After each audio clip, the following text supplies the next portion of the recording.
भुलाइल, छूट गईल धभाइल मंगल चांद के मिशन भुलाइल।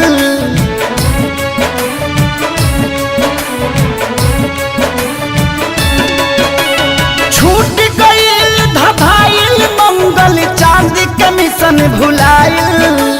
कुदरत के आगे देखा विज्ञान भी मौला हो गईल। भगवान के हाथ के कठपुतली इंसान खिलौना हो गईल। भगवान के हाथ के कठपुतली इंसान खिलौना हो गईल।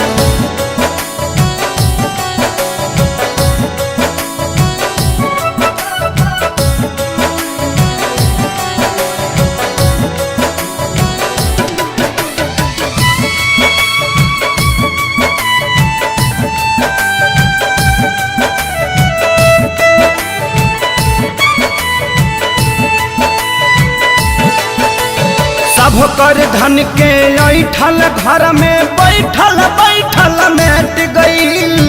बड़का बड़का वीर भूपति के विपत्ति से जब भेंट भइल।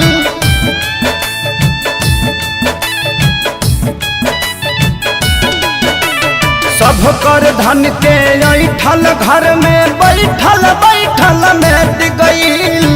बड़का बड़का वीर भूपति के विपत्ति से जब भेंट भइल। त्राजिमाम जगत में भइल जब काम घिनौना हो गईल। भगवान के हाथ के कठपुतली इंसान खिलौना हो गईल। भगवान के हाथ के कठपुतली इंसान खिलौना हो गईल।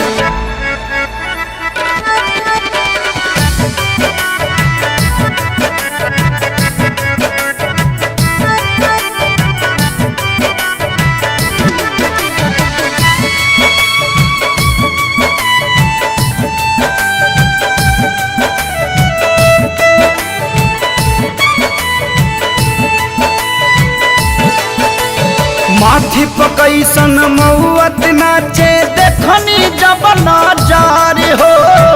अपनों से मिले जुले में लागता अब डर हो।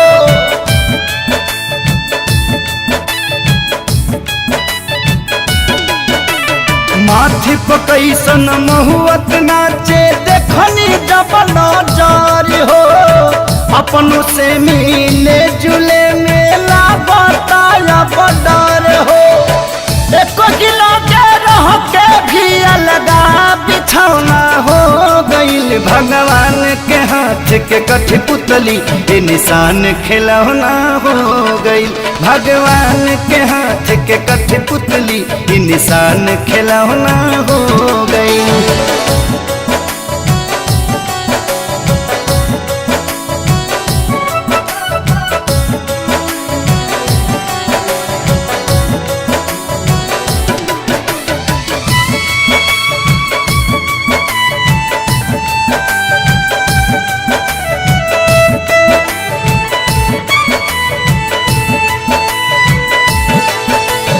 राजा के हथवा जोड़त देखनी प्रजा से करत गोहार हो। इहे देखी जिंदगी के लागल का बाकी मत हमार हो।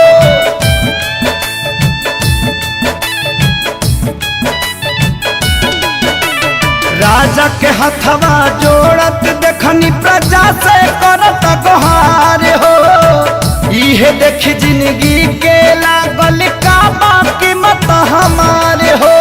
हलचल खेसारी धनंजय पभारी एगो किरौना हो गईल। भगवान के हाथ के कठपुतली इंसान खिलौना हो गईल। भगवान के हाथ के कठपुतली इंसान खिलौना हो गईल।